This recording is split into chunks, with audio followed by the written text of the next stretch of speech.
अभी हम सब साधु लोग होते हैं तो हमारे में तो किसी को भी लहू की कोई सगाई नहीं होती है, किसी को किसी के साथ कुछ भी लेना देना नहीं होते। अभी हमारे स्वामीनारायण संप्रदाय में कोई कोई संत मंडल में 25 साधु होते, किसी में 50, 100, 200, 250। अभी ये जो अक्षर पुरुषोत्तम संस्था है उसमें तो 1200 साधु एक संस्था में रह के काम करते हैं, एक ही संस्था में। तो जब सबको मिल के काम करना है तो स्वभाव को कंट्रोल करना पड़ता है, दोष पर विजय प्राप्त करना पड़ता है, संयमी जीवन भी जीना पड़ता है। तो हम हमारे सभी परिवारजन के प्रिय बन जाए। एक दिन भी हम कहीं बाहर जाएंगे तो परिवारजनों को ऐसा लगता है कि कब वापस आ जाए, कब वापस आ जाए। ऐसा जीवन हमारा प्यारा बन जाना चाहिए। और कभी बहू बाहर जाती है, अपने मायके जाती है, तो भी सभी को ऐसा होता है कि कब वापस आ जाए, कब वापस आ जाए। इतना मीठी दो चीज़, जीवन मीठा होना चाहिए और वाणी भी मीठी होनी चाहिए। विश्वामित्र कर्म से ब्राह्मणत्व प्राप्त कर लिया है। शतानंद मुनि श्री राम से कहते हैं कि ऐसे पवित्र जीवन जीने वाले ये विश्वामित्र ऋषि है। तो अब राजा में से विश्वामित्र ऋषि बन गए और तब से कहा जाता है विश्वामित्र ऋषि। और उसी समय विश्वामित्र ऋषि ने जनक राजा से कहा कि आपके पास जो एक धनुष है, शिव जी का दिया हुआ धनुष, वो धनुष इस राजकुमारों को दिखाओ। तो जनक राजा तब कहते हैं कि जो ये धनुष है, इस धनुष से शिव जी ने दक्ष के यज्ञ का ध्वंस किया था। आप सब ने भागवत की कथा सुनी होगी, तो दक्ष की जो कथा आती है भागवत में, और दक्ष का यज्ञ का ध्वंस किया था शिव जी ने, तो उसी धनुष से यज्ञ का ध्वंस किया था। फिर शिव जी ने वो धनुष जो था वो देवताओं को दे दिया। जनक राजा कहते हैं कि देवताओं ने वही धनुष हमारे पूर्वज जनक राजा को दिया था। ये जो जनक राजा की परंपरा है ना, उसमें जितने भी राजा होते हैं सबको जनक कहा जाता है। जैसे दिल्ली की सीट पर बैठते सबको प्रधानमंत्री कहा जाता है, वैसे एक टाइटल है जनक।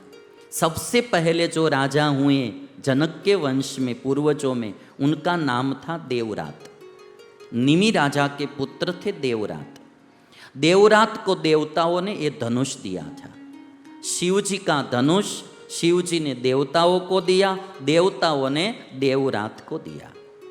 जनक राजा कहते कि वही धनुष हमारी परंपरा में चला आया है।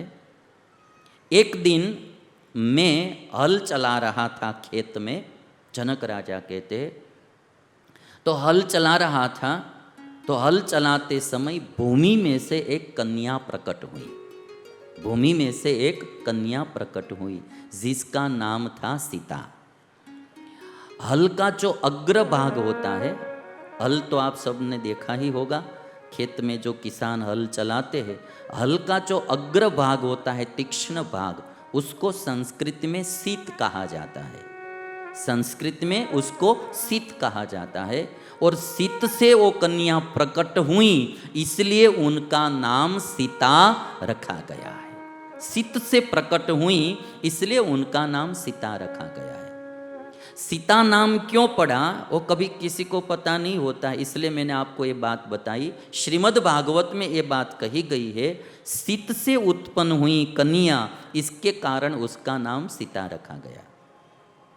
जनक राजा कहते हैं कि ये अयोनिज कन्या है, योनि से उत्पन्न हुई कन्या नहीं है, सीधी भूमि में से उत्पन्न हुई कन्या, इसलिए उसको अयोनिज कन्या कहा जाता है।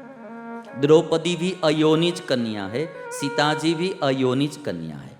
द्रौपदी की उत्पत्ति यज्ञ में से हुई थी और सीता जी की उत्पत्ति भूमि में से, जमीन में से हुई है। जनक राजा कहते हैं कि मैंने तब निश्चय कर लिया, निर्णय किया कि जो इस शिव धनुष की प्रत्यंचा चढ़ाएंगे उसके साथ मेरी पुत्री सीता जी का मैं ब्याह करूंगा। जनक राजा कहते हैं विश्वामित्र जी से कि आज दिन तक बहुत से राजा आए किंतु कोई भी प्रत्यंचा चढ़ा नहीं सके हैं। यदि ये राम प्रत्यंचा चढ़ा देंगे तो मेरी सीता मैं उनको अर्पण कर दूंगा। और वाल्मीकि रामायण में लिखा है 5000 बलवीरों 8 पहिए वाले पिटारे में रखा हुआ जो वो धनुष था वो धनुष खींच के लाए। एक पिटारे में रखा था धनुष, उस धनुष को खींचकर 5000 बलवीर वहाँ लाए। धनुष को जब लाए, धनुष को लाया गया, भगवान श्री राम ने वो धनुष उठाया। राम ने धनुष पर प्रत्यंचा चढ़ाई। प्रत्यंचा चढ़ाकर जब कान तक खींचा तो धनुष टूट गया। जब खींचा तो धनुष टूट गया। आज भी नेपाल में वो जगह है जहाँ लोग दर्शन करने के लिए जाते हैं। जब कभी आप नेपाल जाओ, यहाँ से तो बहुत नज़दीक में होता है, और नेपाल में 2 स्थान है। एक तो पुलाश्रम है, वहाँ सब लोग जाते हैं। पुलाश्रम स्थान भी ऐसा है कि हिंदू लोग अपना विष्णु भगवान मानकर पूजा करते हैं और बौद्ध लोग भी वहाँ पूजा करते हैं पुलाश्रम में। और जनकपुरी भी वहाँ नेपाल में है। कभी आप गए हैं नहीं गए, मैं आपको बताऊंगा। जनकपुरी में भगवान श्री राम का मंदिर है। जो ये मंदिर है वो जनकपुरी का मंदिर है। भव्याति भव्य भगवान श्री राम का मंदिर जनकपुरी में है। ये भगवान श्री राम की मूर्तियां वहाँ हैं जनकपुरी में।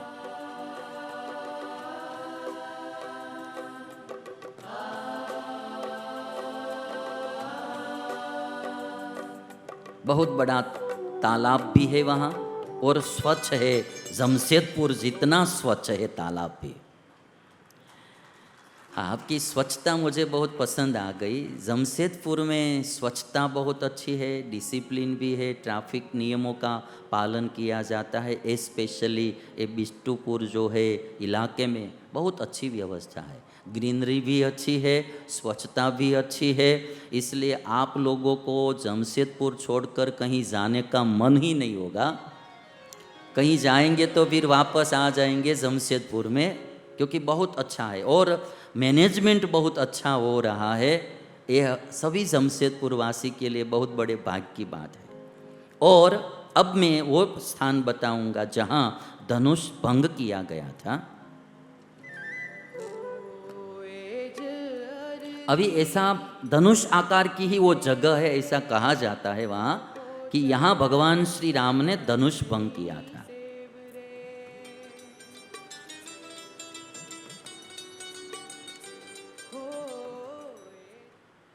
तो ये जगह जब कभी भगवान अवसर दे तो जरूर यात्रा में जाना।